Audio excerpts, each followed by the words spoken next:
The వో of God. ఈ video చివరి వరకు చూడండి. దేవుని ఆశీర్వాదాలు పొందండి.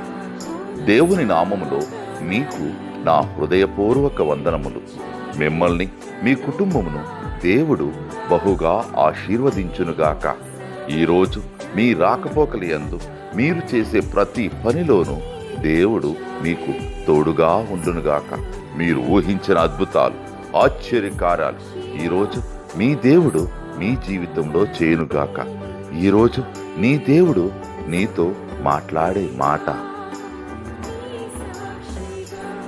పవిత్రమైన వరములను మీకనుగ్రహింతును. అపోస్తల కార్యములు 13వ అధ్యాయం 34 I will give you the holy and sure blessings. Acts chapter 30 verses 34.